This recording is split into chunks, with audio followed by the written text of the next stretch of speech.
And good evening.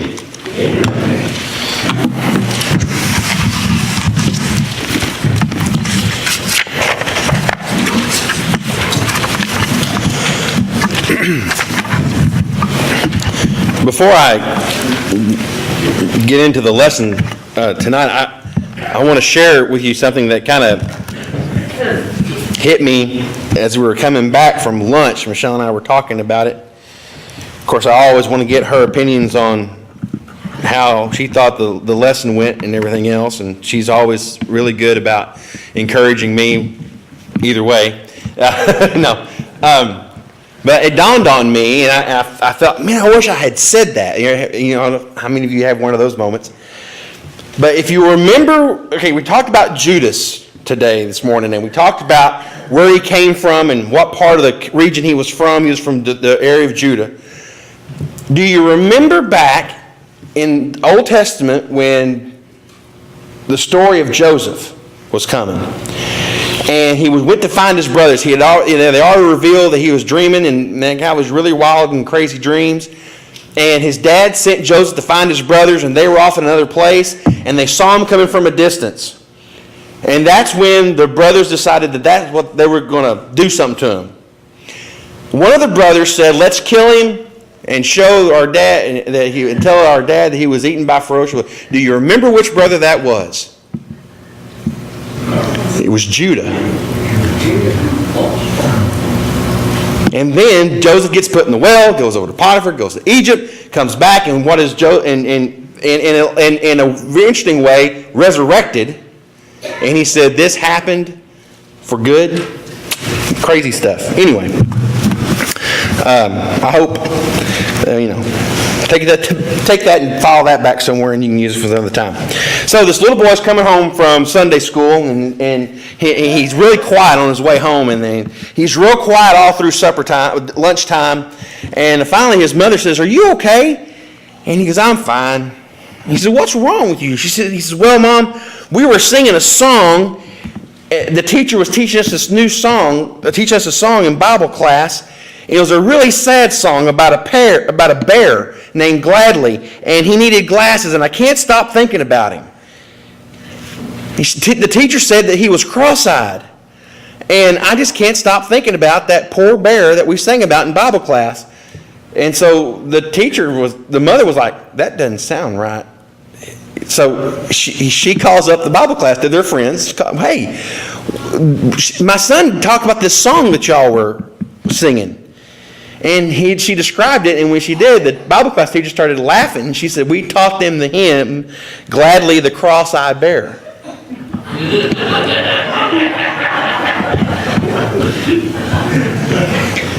Some things are hard to describe, isn't it?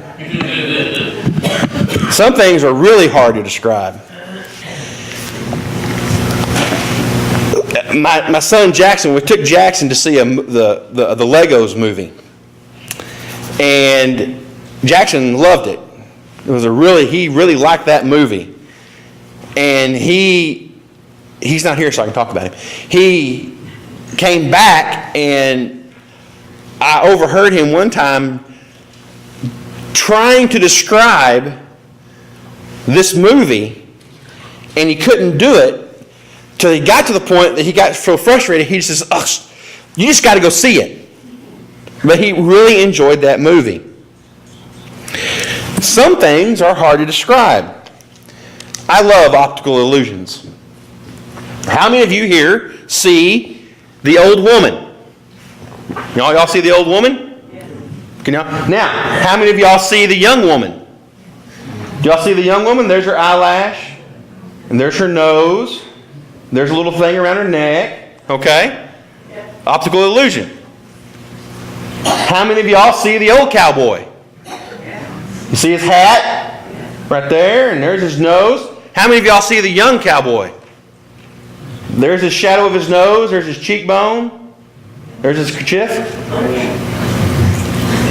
Love optical illusions. There's hundreds of them. You can get online and find all kinds of optical illusions about this thing. But the point I'm trying to make is that how do you describe heaven? It's hard to do. It's incredibly hard to do. Sure, we can read about it. And yes, I was challenged by Damon Cook to say, hey, we need to hear some sermons on heaven. I said, all right, buddy, here we go. So for the next couple of Sunday nights, we're going to be looking. We're going to be studying. We're going to be talking about heaven. And in preparing for this lesson, I found some things that what heaven is and how what heaven's going to be like, and I want to share some of these things. But you need to understand, if you've never been there, if you've only read about it in a book, if you only got a description in certain sections of the pages, if you go through the Bible is full of hints, if you will, or brief descriptions of not only what heaven's going to be like, but what you're going to do there. And if you combine all those things, then you get a really good glimpse of what heaven is like. But then you got to describe it. You got to be able to say to other people, to your kids, to your family, what's it like? When I do premarital counseling, I picked up a trick that helps, really not a trick, it's a lesson, a hands-on application lesson that I use with the couples when we are addressing the things about communication. It's a really neat thing you can do. Go to the store and get you some of them old colored building blocks with the different shapes, the cones, the pole, all these kind of things. And so I'll get this, and I usually do it the first night because it's a really good icebreaker. You get these couples who are about to get married, and they're young, they think they're mature, and the first thing I do is I take them into a table and I dump out a bunch of building blocks, and I say, okay, we're gonna play with blocks tonight. And they look at me like I've lost my mind. But I make them set back to back. I get the same blocks, same design, same thing. I give a section to the girl and give a section to the guy. And I said, all right, who wants to go first? And one of them picks. And I said, okay, the first person, I want you to build something. Build me something with these building blocks. It can be whatever you want it to be. You can stack them, arrange them, adjust them, do whatever you want. And I said, now you got a few seconds, so go. And so the first volunteer, he'll get the building. And you done? He goes, yeah, I'm done. I like it. Okay, good. So now, I want you to look at your design, describe it to your partner, and she's going to build the design described by you. Michelle and I did this, and not to tell you about it, we were way off. I went first, as you probably could guess. When she did her descriptions, we kind of got it close. They always, very rarely, and then they get discouraged, but if I tell them, very rarely do you hit the nail on the head the first time. Describing something that is familiar that should be familiar to us, and we should be able to look at it and go, this is what it is. But sometimes it's still, even when we're looking at it, it's hard to describe. Describing heaven causes similar difficulties. We all believe we're going. We want to go. We've been told what's going to be like in the Bible. And yet, too many times, people in my position get up here and we hardly ever, Damon's right, we hardly ever talk about it. We hardly ever talk about it.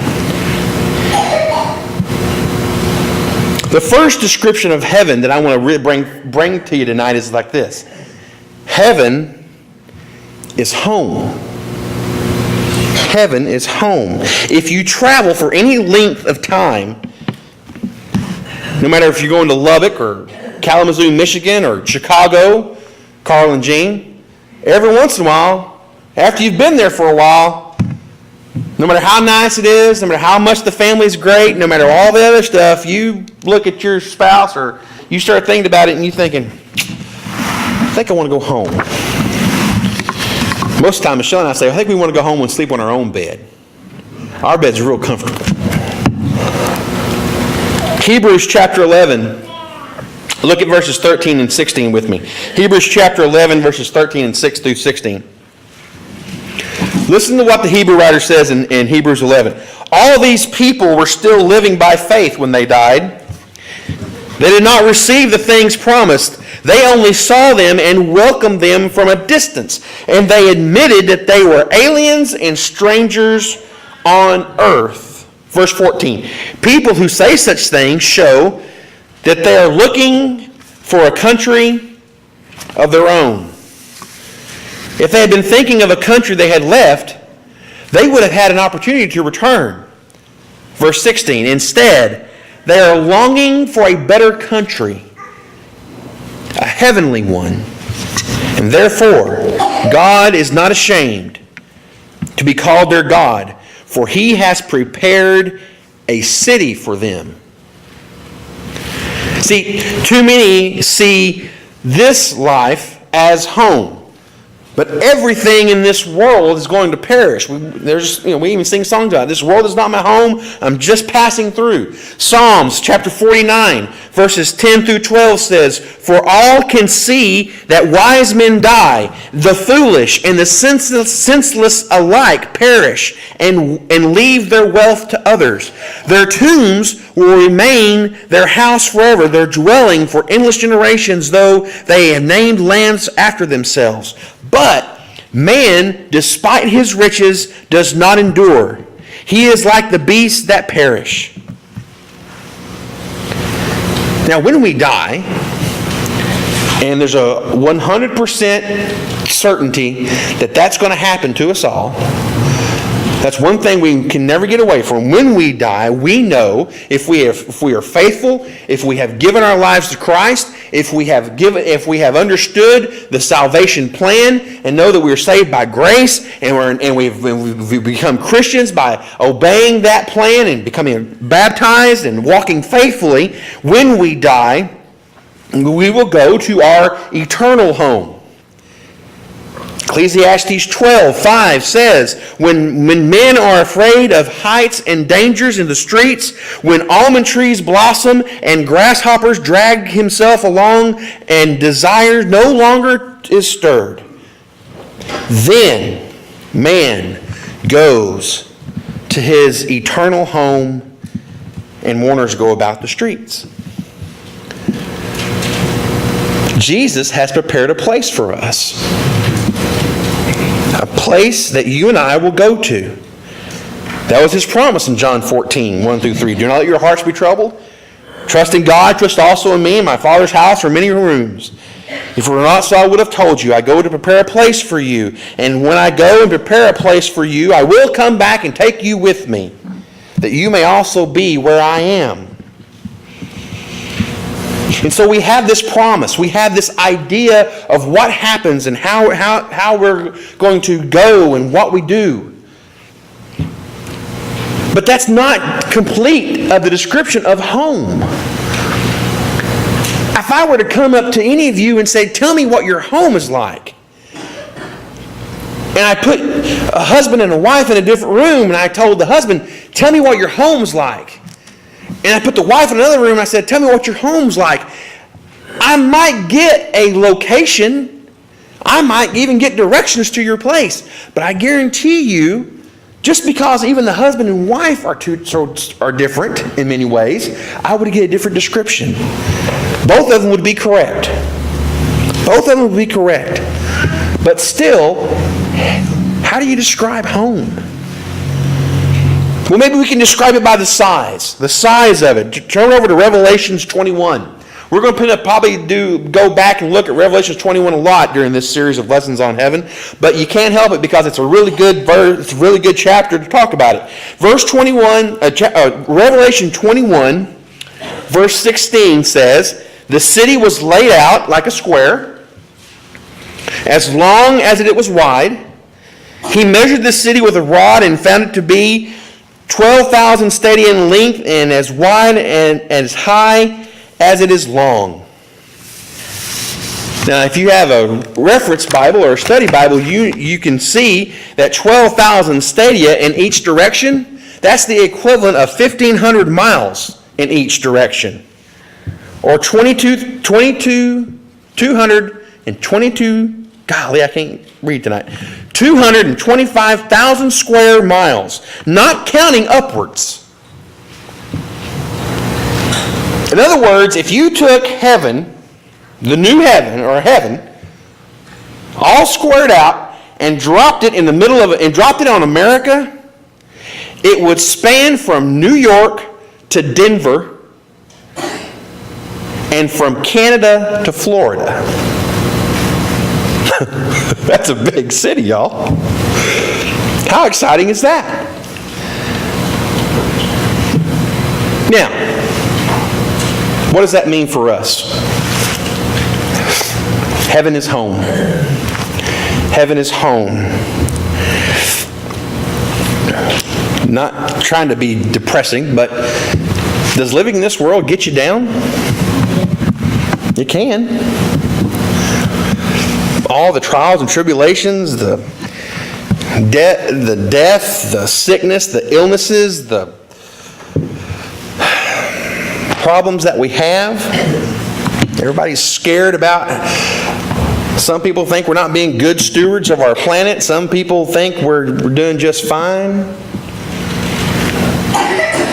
If you keep on looking in Revelation 21, you'll read where John is given a vision of heaven coming down from the sky. It is so incredible that mere words cannot describe it.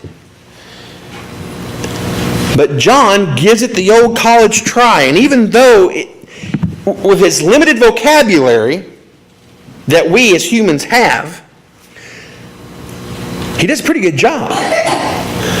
John tells us that the heavenly city is surrounded by high protective walls. And the foundations are made of precious stones. And he says the city is made of pure, transparent gold and jasper. Has anyone seen pure, transparent gold or jasper? I haven't. It's got 12 gates, symbolic of the city's access and openness that are constructed with 12 large pearls. He says that in the city, there's no need for a temple. And the reason why is because God and His Son are there. It also says there's no need for a sun. For God's glory and Jesus' glory provide the illumination there needed. Because of that, there's no night. There's no darkness. There's no dark alleyways that you have to be afraid to walk down. Because where the night is and where the darkness is, and a lot of people translate that to where the evil is. But just the talking about the walls and the gates and the light and no temple and all that comparison still doesn't give it justice. And so he goes on to describe how through the city flows a river. And it's the river of life, and it's clear as crystal. Watched a show today on the History Channel, the Alaskan frontier, and there's a guy and a girl out there, and they're fishing for trout. No, salmon. Yeah, salmon. And this lake is beautiful, and the cameraman's watching these guys reeling in these big fish, and you can see the fish being reeled in from feet away because the water's so clear. John says it's going to be clearer than that. Its source comes from the very throne of God, and along its banks grows the tree of life. And the tree of life yields fruit, 12 different kinds of fruit, monthly. In the end, the only way to sum up, if you will, the description of what heaven is going to be as it compares to our home, it's going to be the perfect place to live. It's going to be the perfect place to live. No remodeling. No taking out walls. No ceiling fan repair. The hot water heater always works. The perfect place to live. No need for the do-it-yourself channel. The creation which has suffered because of the fall will be restored for mankind. It's been talked about here before how the whole goal of the plan of salvation from the beginning of time has always been to get man back to the relationship that he and God had in the garden. And all that stuff will be taken care of because heaven's going to be the perfect place to live. Paradise is going to be regained. All that man has lost in his first home, lost because of sin, it's going to be returned to him. But that's just half of it. It's going to be returned to him 100-fold. In his final home. In other words, your cup's going to be so full you're drinking out of the saucer. Heaven, as I hope we will be able to see the next coming Sunday nights, heaven is going to be an incredible place. A perfect world. And yes, you may not be able to describe it. But just like Jackson told his friends, you just got to go see it. You want to go see it. So what are you going to do to see it? Tonight, if there's someone here who's subject to the invitation, please make it known as we stand and as we sing.